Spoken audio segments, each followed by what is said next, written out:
Okay, welcome to this week's meeting. We're coming off of session 6, doing the resilience plan and going through the Sailor steps to develop that plan. This week and the next coming 3 weeks, we'll just be talking about subjects that build upon that area of self-love and resilience. This week, I want to talk a little bit about healthy attachment. Because it's a conversation that comes up a lot, especially when we talk about self-love. What is it when I'm trying to be a giving person? If I'm not giving and if I don't have that space, what does that mean for me? Is it something that is negative? Is it okay if I cannot give? So we're going to talk a little bit about that and throw a little bit of attachment styles in there as well. We'll talk about that a bit. Um, we seem to have this need sometimes to feel chosen. And that need to be chosen can reflect an externalized sense of worth, right? Putting that power of determining our individual worth in the hands of other individuals, other communities. And from a young age, many of us are conditioned to associate being picked, right? Whether it's for a team, right? You're getting on I don't know, I played kickball when I was younger. And if you're the last person to be picked, it kind of feels like, oh, no one wanted me. I was watching a makeup show the other day, and it was kind of the same thing. The people on the team, the captains of the team, they're choosing based on people's skills, not necessarily whether it's good or bad, right? We all have these skills that we are better at than others. We have our weaknesses, we have our strengths, and the team members were picking off of their strengths, but people were more excited when they were picked first. Okay, so that happens whether we're getting on teams, whether it's for jobs, or even if it's for a relationship. I won't go into that, but we get into that thing about, they chose me over you, right? And it's because there's some sense of value that is being assigned there. And when we're not chosen, it can trigger a lot of shame or the belief that we have to fix something within ourselves in order for us to be worthy of being selected, right? But these conversations for me are about understanding that that's not true, that you are already worthy. And so self-love is about being able to accept that worthiness, identify that worthiness before you can accept it, because first acceptance begins with ourselves before it happens externally. It's hard to believe, but we spend a lot of our energy trying to get that external acceptance, right? And we're never accepting ourselves. We're just trying to say that if they think it, then we can think it, but we should already be thinking it first. All right. Metaphysically, worth is something that is inherent. So you are not waiting to be chosen. You are the chooser. And many of us have a hard time figuring out why anyone should choose us, right? It's because we don't accept those things that are inherent about ourselves. There's a question to it. And a lot of that can stem from childhood experiences or experiences we've had in our relationships and connections with people. So today, we'll just focus on reframing in a way that shifts the focus from some type of deficiency within ourselves to more of discernment, especially when it comes to healthy attachments. Okay. I think not being chosen isn't something that's a punishment either. We only see it that way. You've heard that term, and I've talked about it many times. Rejection is protection, right? So it can be protection or a way to shift us, give us redirection towards something that's actually aligned with our growth and with our resonance. So today, I want us to be thinking about, instead of why wasn't I chosen, to try asking what part of me is seeking validation through this choice for this person to choose me. Okay. Or what does this experience teach me about what I value in connection? And then definitely what's most important is, how can I choose myself, even if someone else is not choosing me? Okay, I want that. I want heavy focus on that today. So let's get into healthy attachments. Let me get this shared really quick. We are going to share the presentation. Okay, I think everyone can see that. All right, so healthy attachments, giving from overflow and not from obligation. All right. Let's talk about the law of circulation a little bit. And you can delve into this as much as you want to, okay? But energy is flowing in circles, right? So there's this reciprocation. There's giving, there's receiving, there's resting, and there's renewing. And when we give from fullness, we circulate love. When we give from depletion, when we feel that we don't already have something, then we are creating this energetic debt, okay? But how we give and why we give are deeply influenced by our attachment blueprint. When I talked about those experiences that we have in our youth or that we have with the connections and relationships in our adulthood. So it's an unconscious template that's formed through those early connections and those present connections, and then repeated experiences of safety or lack thereof, of love or lack thereof, and trust or lack thereof. All right. So our early experiences and what we recall influences how we give, how we receive, and how we regulate intimacy, friendship, business connections. All right.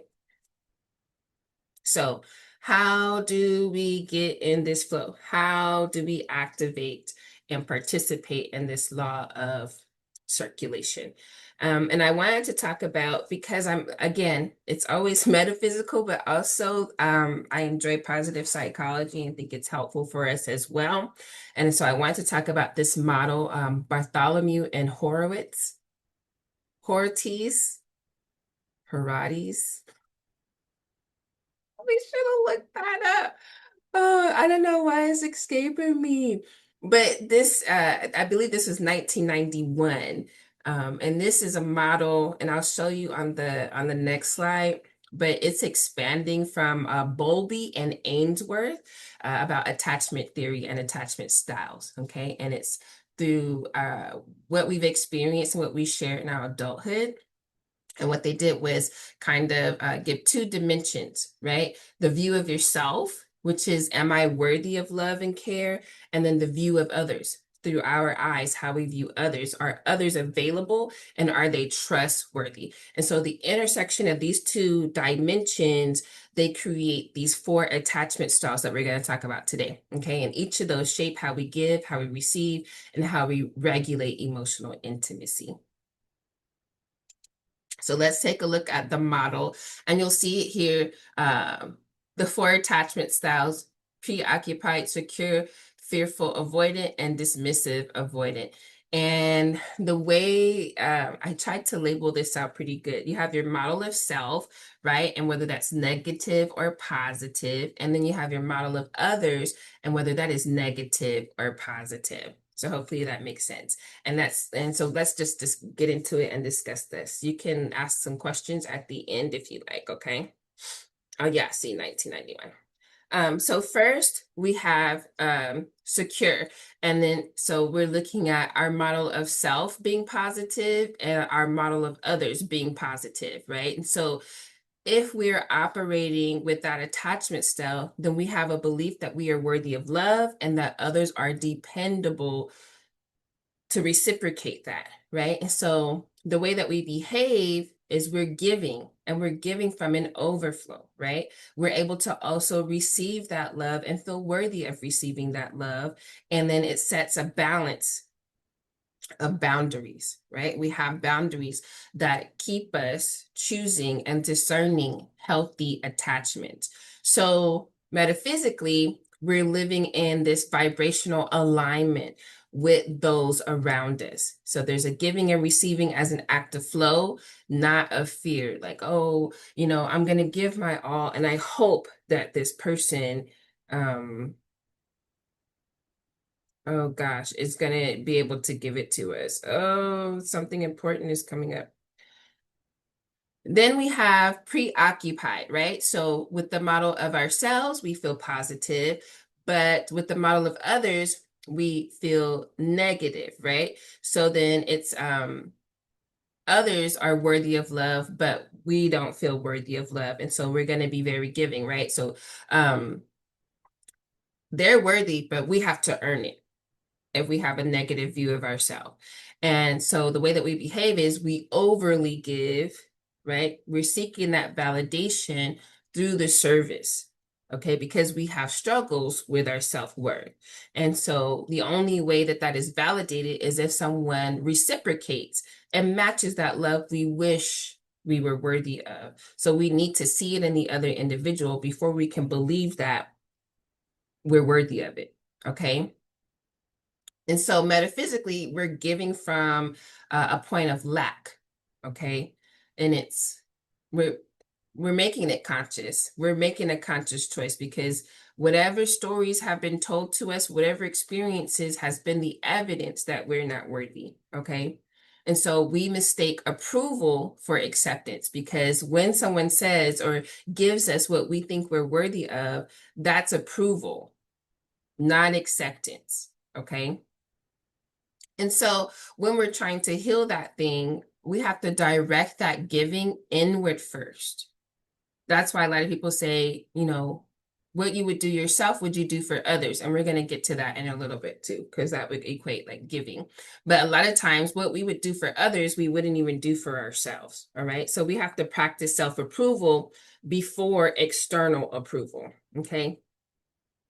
Then you have your dismissive avoidance. So we have a positive sense of self, right?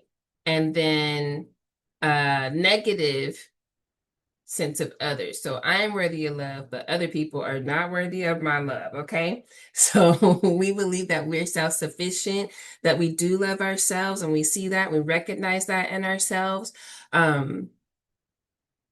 But we also believe that other people will not be able to live up to that standard. So they will disappoint us when it comes to reciprocation. And because of that, we behave in the way we're of withdrawal, right? We're withholding affection. We're more independent over our intimacy, spend a lot of alone time, right? But mostly because we're avoiding emotional reciprocity because we feel that other people are not able to give it to us. So why even engage if they can't even give it to us, right?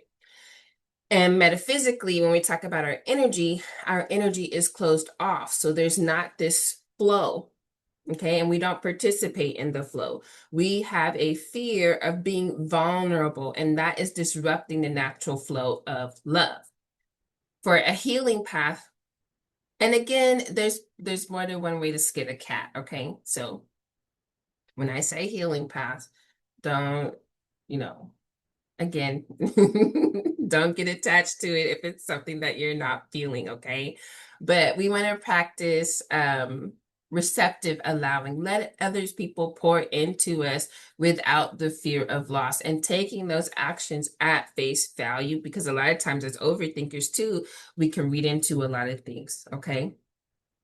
Then we have fearful avoidance. So we have a negative view of self and we have a negative view of others.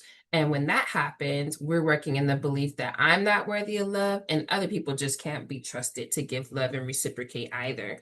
And so the way that we behave, we get caught up in these cycles between pursuing and then withdrawing, right? That's when people say, oh, stop pushing me away. We want that love. And we might pursue that love, but when we feel that it's there, we don't have the security of feeling worthy. And so it's like, nah, maybe I better not. Even our giving and our participation can be inconsistent. We struggle with that trust and we struggle with our self-love as well. And so when we talk about our energy, we are having fragmented energy, right? Our frequency is all over the place. We desire love, but we are in heavy fear of it. And so there's not even a one direction flow, okay? It's just all over the place, right?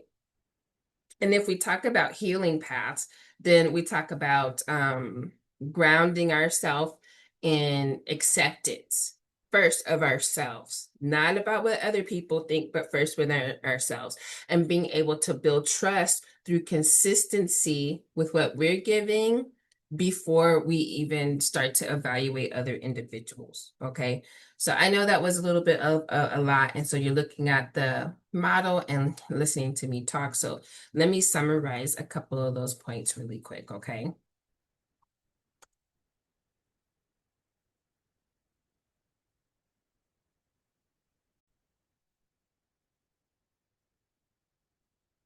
Okay, so let's summarize really quick. With the secure attachment style, you're positive about yourself, positive about others. So there's a giving from overflow rather than lack. And then there's these balanced boundaries that have been established, right? You're open to receive. And even though we don't talk about healing practices, there's still things that you do to maintain those boundaries, to remain open, right? There's your discernment. You continue building that, and that's whatever practices we're falling into. But we believe that we're worthy of love, and we believe that others are, and we're able to trust them to be in that flow of reciprocity, right? Then we have the preoccupied, which is a negative view of self and a positive view of others, right? We overgive because we want that approval. We need to see that that person believes that we're worthy before we can believe that we're worthy, because we have a fear of rejection, right? So we're always we're more about seeking validation from others to validate ourselves, right? Rather than having that inner knowing and acceptance that we're worthy of love. Then we have dismissive avoidant, which is a positive view of self, but a negative view of others. So we feel self-sufficient. We feel like we're able to give love, but we're unable to be vulnerable because other people are not worthy of love and not able to reciprocate. So we put limits on our emotional exchange. Okay. Then we have our fearful and avoidant, which is a negative view of self and a negative view of others. So even though there's a desire for connection, there's a fear, one, that we are not very sure if we're worthy of love, even though we have that desire, right? But other people are not worthy of love or not able to reciprocate either. So, what's the point there, and how do we gauge that? So there's a big, huge desire, but also a great amount of fear. And so we continually go between pursuing the love, but then withdrawing back from it. Okay. Energetic parallels. Our attachment styles determine where our energy flows and why we give, the purpose behind our giving, right? So if we're in the secure self, then we're giving as an extension of fullness. We're giving and we're receiving. So there's a flow for us, right?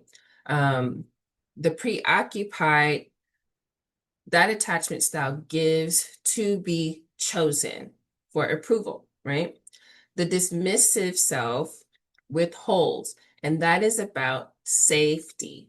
Okay, that fear of vulnerability is about remaining safe. And then we have the fearful self, and that's where our energy is all over the place. So we're jumping over here with, yes, I desire love, I'm going to pursue it. But then we jump over here like, oh no, like I'm withdrawing from it, right? And so in order for us to have healthy attachment, then we have to have balanced energy, balanced chemistry, not just on our end, but also about what we believe about other people, being able to be open, right? So it requires both elements, ourselves and the other side, whatever that may be. All right. But both things are needed to bring compatible frequencies for us to resonate and feel like we're in a safe space, right? So if one element isn't available, the reaction is not going to occur, not because we're unworthy. We take it as we're unworthy, and that's why the reaction is not occurring. That's why the chemistry is not flowing. Okay. But the chemistry is not flowing because safety and resonance, it isn't complete. Like there's a repel there, right? And so a lot of the times, because of that experience, we question, what do we need to adjust in ourselves? Sometimes there's not something that we need to adjust in ourselves, right? It may be about the other person and what type of attachment style they are experiencing, if they are feeling secure, if they are feeling lack, if they are feeling fearful, right? And what they feel about others. And those are the things that we don't control. That's when our discernment comes in, right? And that's why being sure, know thyself, knowing who you are and how you participate, right, is important. Because again, when that energy is not ready, the chemistry is not going to happen. And there's not anything that we can do on our part to make that chemical reaction flow.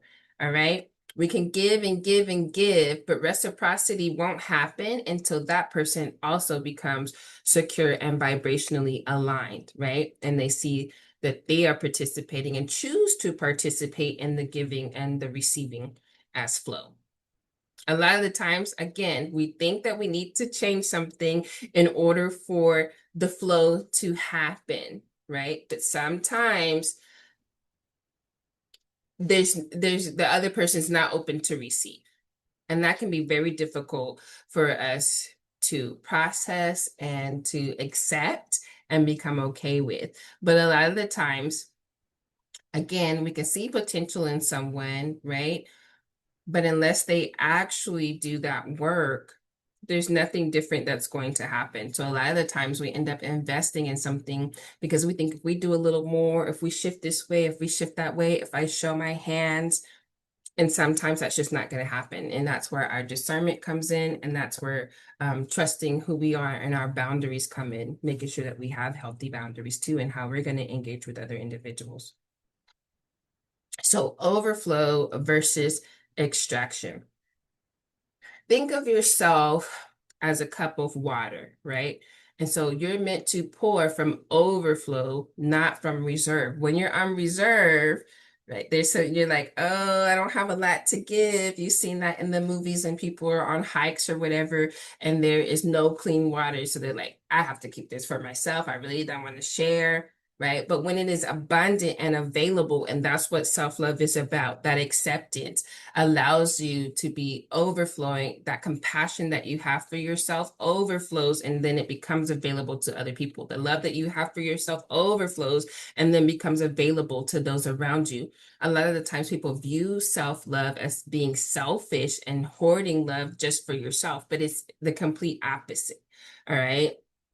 So when we give what we don't have to spare, then we are creating and continuing to create an energetic debt, which eventually shows up as resentment or exhaustion or detachment, right? We get tired, we have no more to give, or we become martyrs, right? Where we've given all, but we receive nothing. And this is why understanding self-love is very valuable.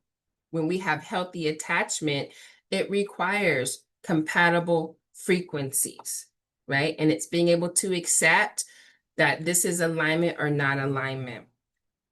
Knowing what our values are, knowing what our attachment styles are, knowing what our love language is, right? We are able to discern and we are able to identify alignment.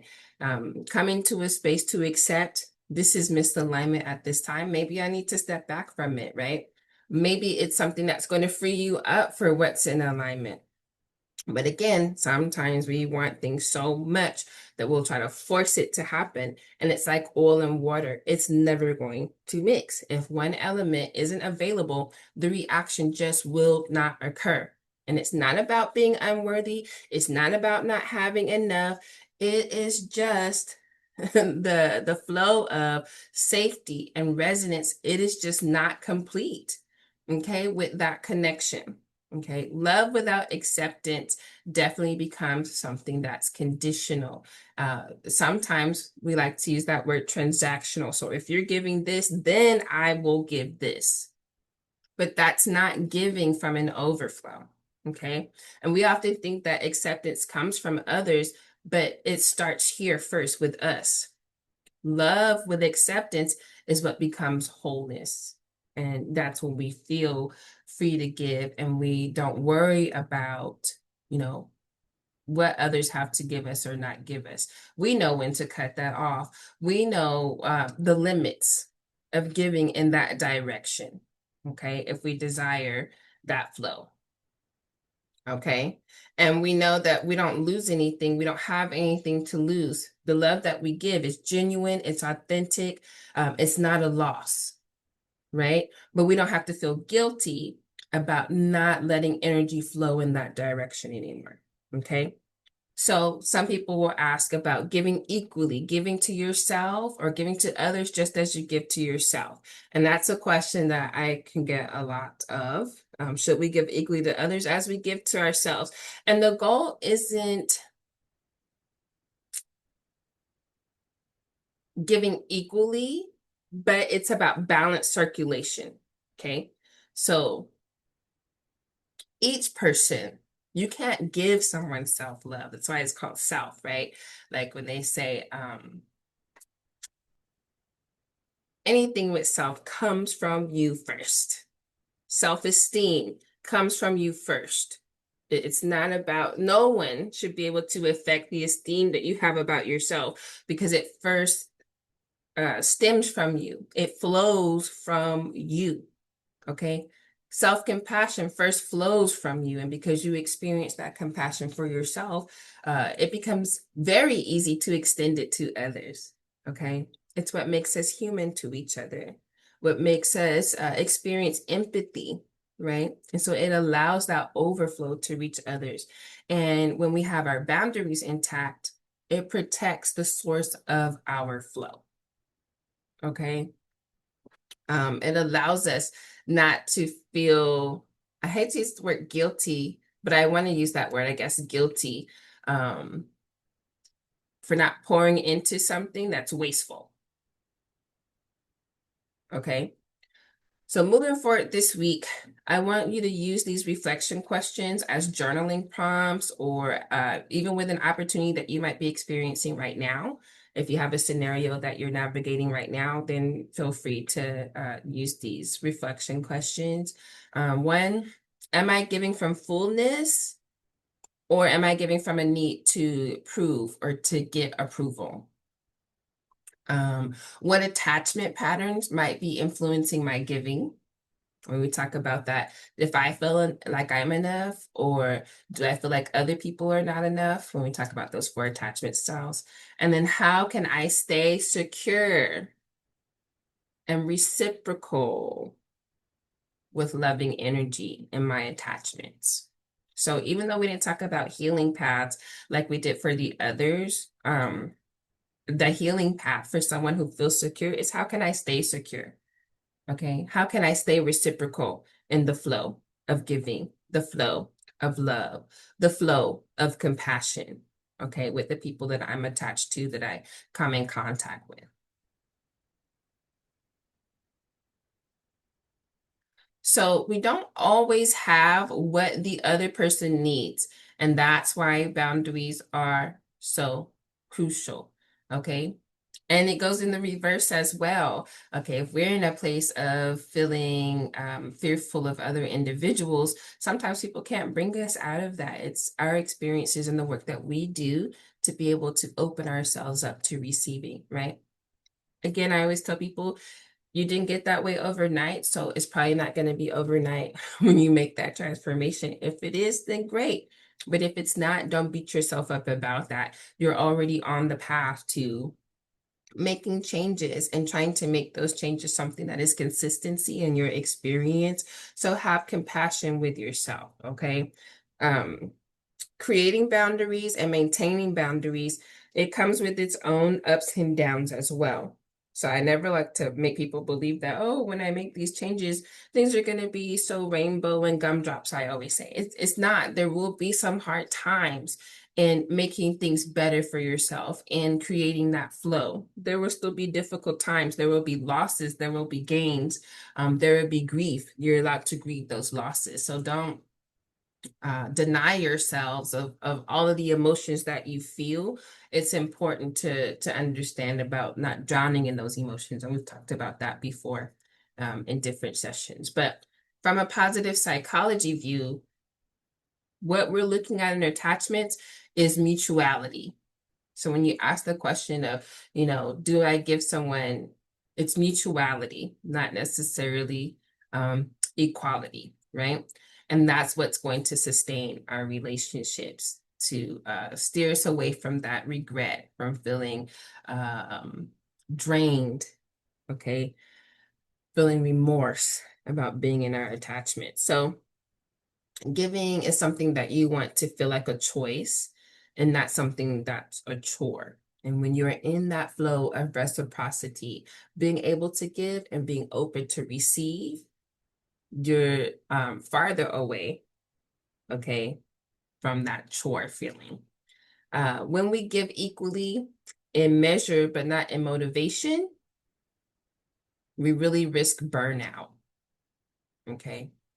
So when we give authentically, we're experiencing that eudaimonic well-being. And we've talked about this before in I can't remember which installment, but I know I brought that. We have the pleasurable life. I think I have some notes right here really quick because I was doing something else. Do I have that?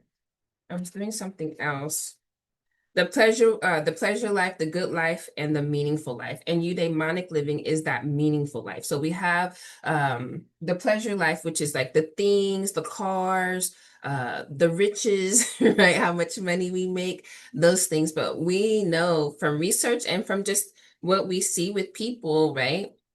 From our own observances, we can see that things do not keep us happy, right? And then we have the good life where there's a little bit of meaning and there's a little bit of that pleasure too. But when we have the eudaimonic well-being, that's when we feel like there's a purpose, there's a reason, there's meaning to the things that we do, regardless of the things that we have, right? So I once asked the question, I think it was on TikTok, do you want the thing or are you looking for the feeling? And it's that eudaimonic well-being that gives us the feeling of being fulfilled and being complete and being whole. It's the fulfillment that comes from living in alignment with our values and purpose, not from overextending to prove that we're worthy, okay? Not from keeping up with the Joneses, all right?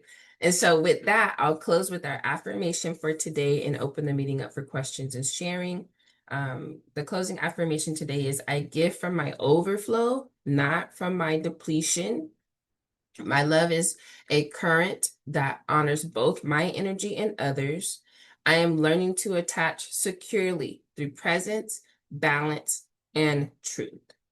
Okay. I give from my overflow, not from my depletion. So I'll go ahead and open up for any questions.